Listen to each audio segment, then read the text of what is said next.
پیش از هر چیز باید بگویم که من به علوم غیر متعارف و عجیب علاقه دارم، ولی به طور نرمال از پیشبینی یا تفسیر خودداری میکنم، چون پیشبینی کردن اغلب به معنای قطعی شدن آینده است که قطعی نشده است. و در مورد انرژی ها و آسترولوژی هم به طور خاص معتقد به نوع ارتباط دو طرفم، ارتباطی که در نهایت هدایت وضعیت به ما برمیگردد. یعنی وضعیت سیارات سرنوشت ما را تعیین نمی کنند. ولی امروز وقتی که خبرهای ایران را دنبال می کردم، در میان اخبار خارجی به پادکستی برخوردم که در عنوانش نام ایران آمده بود و به آسترولوژی ودایی اشاره می کرد. کنجکاو شدم و وقتی آن را از ابتدا تا انتها شنیدم متوجه سوء تفاهم‌های نادانسته و یا شاید دانسته زیادی شدم. بخش‌هایی که کاملا نادیده گرفته شده بود تا بخش دیگری بزرگتر جلوه کند. و همین باعث شد که این ویدیو را بسازم. در این ویدیو ابتدا مطلب گفته شده را خلاصه توضیح می دهم و بعد از آن سعی می کنم تفسیر را مطابق نشانه ها توضیح دهم. باز هم به شما می گویم این ما هستیم که تصمیم می گیریم. حتی وقتی که آسمان در شرایط خاص است، بخش بزرگی از زندگی با تصمیمات فردی و جمعی ما شکل می گیرد. در این پادکست گوینده به وضعیت بی سابقه ای که در چارت فعلی ایران است اشاره می کند و اینکه انرژی های بسیار انفجاری در جریان هستند. او توضیح می دهد که تحلیلش را بر اساس چارت تولد ایران و ترانزیت های فعلی سیارات در ژانویه 2026 انجام می دهد. در تصویر چارت ودایی ایران نمایش داده می شود و سیارات بر آن اساس یکی یکی بررسی می شوند. او ابتدا به زحل اشاره می کند و می گوید که زحل در درجه حساس قرار دارد و این وضعیت را به عنوان یک تریگر کارمایی معرفی می کند. بعد از آن مریخ را وارد تحلیل می کند و آن را به ارتش، سلاح و خشونت ربط می دهد. تا اینجا صحبت از فشار و تنش و بحران است و در واقع این بخش از تحلیل با آنچه همه می‌بینیم همخوانی دارد. اما از این نقطه به بعد جهت روایت ناگهان تغییر می‌کند. گوینده توضیح می‌دهد که این فشارها بیشتر متوجه رهبری، تاج و قدرت سیاسی هستند و بحران را بحران رأس هرم توصیف می‌کند و سپس وارد خانه نهم می‌شود و آن را به ایدئولوژی، جهانبینی و رهبری فکری کشور ربط می‌دهد. من این مراحل را سریع می‌گویم ولی باز هم به آن برمیگردیم. همانطور که گفتم گوینده وارد بحث خانه نهم می‌شود و آن را به ایدئولوژی و جهانبینی و رهبری فکری کشور ربط می‌دهد. در این مرحله گفته می‌شود که مسئله اصلی یک نبرد ایدئولوژیک است، نه یک خیزش مردمی. و بعد هم محور رهو و کتو وارد تحلیل می شود. در این بخش گوینده به طور مشخص از دخالت نیروهای خارجی صحبت می کند. سیا، موساد و سرویس های اطلاعاتی غربی نام برده می شوند. گفته می شود که اعتراض ها دستکاری شده‌اند، نفوذ صورت گرفته و گروه هایی برای ایجاد خشونت وارد میدان شده‌اند. در این روایت اعتراضهای اصلی کوچک و اقتصادی معرفی می شوند و بعد گفته می شود که همانها هم توسط عوامل خارجی منحرف شده‌اند. در ادامه مشتری برگشتی در جوزا به رسانه ها نسبت داده می شود. در اینجا برگشتی بودن مشتری به این شکل تفسیر می شود که اطلاعات نادرست منتشر می شوند و رسانه‌های غربی واقعیت ایران را تحریف می‌کنند و در نهایت گوینده ناگهان به این جمع‌بندی می‌رسد که تظاهرات گسترده‌ای که در غرب گزارش می‌شود در واقع اعتراض علیه حکومت نیست. همه آنها تجمع‌هایی هستند که در حمایت از حکومت شکل گرفتند و این جمله به طور صریح در ویدیو گفته می‌شود. در همان زمان که من این ویدیو را نگاه می‌کردم بخش نظرات آن فعال بود ده‌ها کامنت در مخالفت با این تحلیل نوشته شده بود و جالب اینجاست که بسیاری از این کامنت ها از سوی مخاطبان آلمانی بود، کسانی که به گونه‌ای با ایرانی ها در ارتباط بودند یا می شناختند یا هم محله هستند و حتی دیگران هم این تفسیر را غیر قابل پذیرش می دیدند. ولی حالا بیایید تا با هم این چارت را دوباره نگاهی کنیم و ببینیم نشانه ها واقعا چه حرفی برای گفتن دارند. در این چارت زحل فعال است.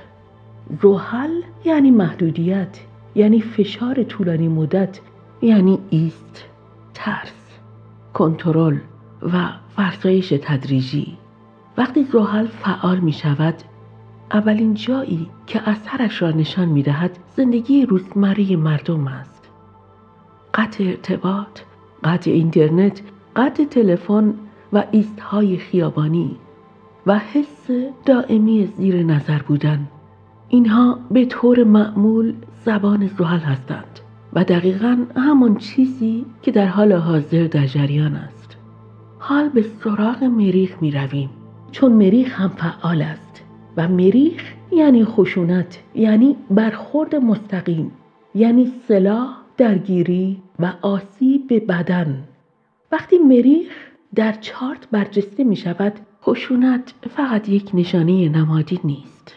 مریخ در اینجا سمبولی فقط روی کاغذ نیست. می توان گفت از چارت خارج می شود و خود را روی جسم انسان نشان می دهد. در خیابانها، در برخورد مستقیم، در تیراندازی، در ضرب و شتمها و در سرکوب‌های فیزیکی که دیگر برای هیچ کس هم قابل پنهان کردن نیستند. اینجا خشونت یک مفهوم انتزاعی نیست، یک واقعیت است که قابل لمس است. دیده می شود و با جان انسان‌ها گره می خورد. همزمان محور راهو و کتو هم فعال است. در آسترولوژی ودایی این محور همیشه نشانه بحران‌های جمعی و مقاطع تاریخی است که یک جامعه دیگر نمی‌تواند با روایت‌های قدیمی به مسیر خود ادامه دهد. راهو انفجار خواسته‌هایی است که سالها سرکوب شده‌اند. خواست دیده شدن، خواست تغییر، خواست نفس کشیدن در هوای آزاد. و کتو بریدن از گذشته است. گذشته‌ای که دیگر به تو پاسخ نمی‌دهد.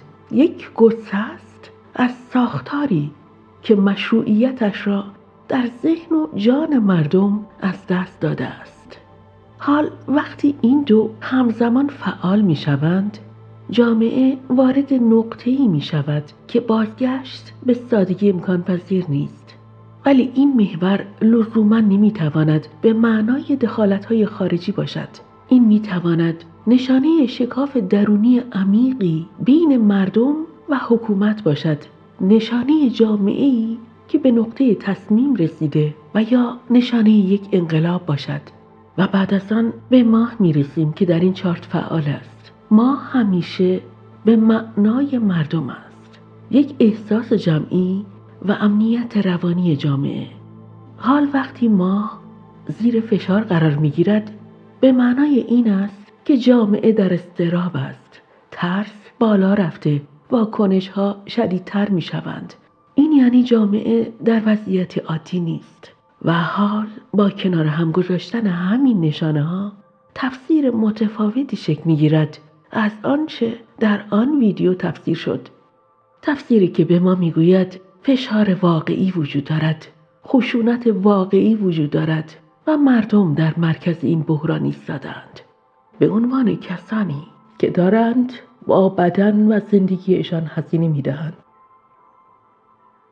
حال وقتی این نشانه‌ها را کنار هم می‌گذاریم، نه فقط تصویری از بحران امروز، بلکه جهتی از مسیر پیش رو دیده می‌شود. زحل نشان می‌دهد که این فشار کوتاه مدت نیست. ما با یک موج زودگذر طرف نیستیم، بلکه با دوره‌ای فرسایشی که زندگی‌های روزمره را هدف گرفته و جامعه را وادار می‌کند که بین ماندن در وضعیت موجود یا عبور از آن تصمیم بگیرد. مریخ می‌گوید این مسیر بدون هزینه نخواهد بود.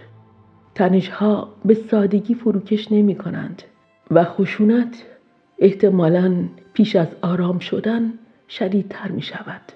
نه به این دلیل که مردم خشونت طلب شده‌اند، بلکه چون ساختاری که پاسخگو نیست در برابر تغییر مقاومت می‌کند. اما یک چیز دیگر هم می‌گویند این بحران صرفاً برای سرکوب نیست، برای بیدار کردن است و جامعه‌ای که وارد این فاز می‌شود دیگر به سادگی به روایت‌های قدیمی بر نمی‌گردد، حتی اگر موقتاً به سکوت کشیده شود. در اینجا ما با یک نقطه پایان قطعی طرف نیستیم، ولی به نظر می‌رسد بازگشت به مرزهای گذشته ممکن نیست. ما به نقطه‌ای رسیدیم که ذهن جمعی در تغییر است، حتی اگر خیابان‌ها موقتاً آرام شوند.